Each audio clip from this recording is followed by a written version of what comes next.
Welcome to Endoscopy on Air 2020. Watch Chi Bang from Orlando draining a walled-off pancreatic necrosis. Our first case is an 81-year-old female who presented with acute necrotizing pancreatitis 4 weeks ago. The collection is now mature for us to drain. She is having persistent abdominal pain and has been SIRS positive. She already had a PEG J2 placed for enteral feeding, and today we're going to undertake EOS-guided drainage of the walled-off necrosis using a 15mm diameter lumen-imposing metal stent, the hot axial stent, and the linear pentax echo endoscope. So if we now go to the EOS and the endoscopy image, if we have the EOS image as the bigger image,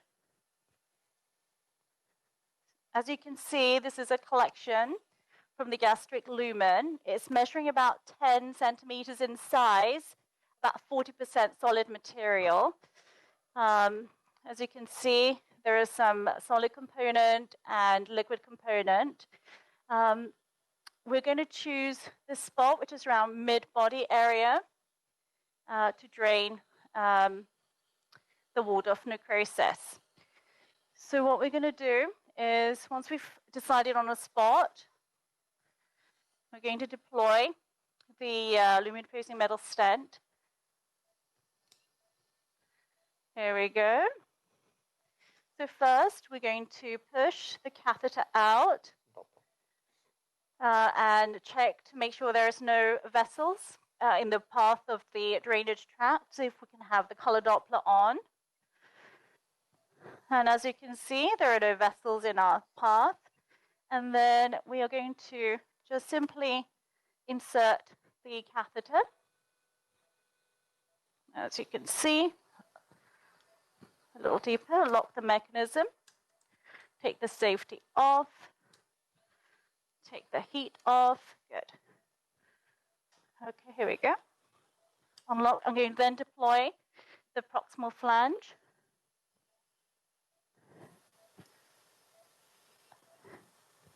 There we are.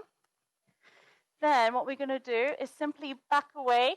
We need the endoscopy view, please, and the EOS. Yeah. The endoscopy view, okay. Yeah. Then as you can see the black mark of the deployment system. So we're going to lock it, and then we're going to deploy the outer flange, as so.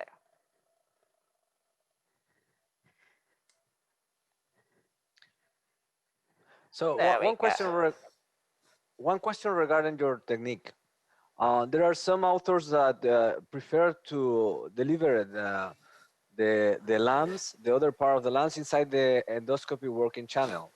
There is any advantage of use that technique that the first initial technique that you are using?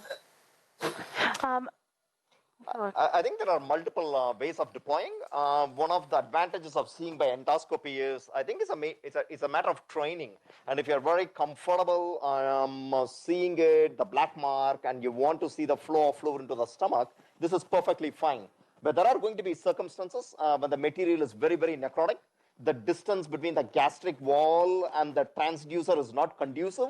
And if you're not sure, and if you're concerned that the stent is going to be deployed within the fluid collection, then I think it makes perfect sense to just deploy it into the working channel and pushing it out. I think it might have more advantages with biliary drainage and so on, because the amount of space you're working is limited. But in a person like this, which is very straightforward, it's okay.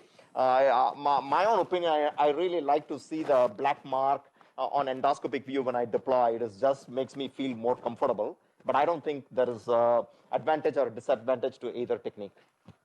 So my second question is regarding the use. How we know that we have a different kind of size for axios, for hot axios, for pancreatic drainage collections. So I saw a lot of necrosis inside that pseudocyst. There were worrisome features in these pseudocysts. How do you choose the the size of the axis you use at 15 or 20 millimeters. It will depend of the size of the pseudocyst, or if there is any kind of wall of necrosis, or if you choose or do you prefer to perform two drainage as has been published by your team? I Chino? mean, as with, unfortunately, as with so many things in endoscopy, I don't think we have much evidence. We all know that the 10 millimeter lambs is probably preferable for a pseudocyst, or if there is a concern for delayed bleeding and so forth. So we always use a 15 or a 20 millimeter fluid collection for draining any necrosis. Our preference in general, although we don't have any evidence to back, if there's a lot of solid debris and you hardly see any liquid, and if you think you might do an index necrosectomy, which is very rare, then we go with a 20, because we think once you put a 20 millimeter lambs, then it's much easier to navigate the gastroscope into the necrotic cavity and then to do your necrosectomy. But in a patient like this, where there's about 30 to 40% necrosis, there's about a 50 to 60% chance you won't need anything. We just put on a 15 millimeter lambs, and then if the patient will require necrosectomy, we come back in a few days. It's fully expanded. There's no need to dilate. We can go with a 1T gastroscope to accomplish with what we want to accomplish. So in our own practice, index necrosectomy, 20 millimeter lambs.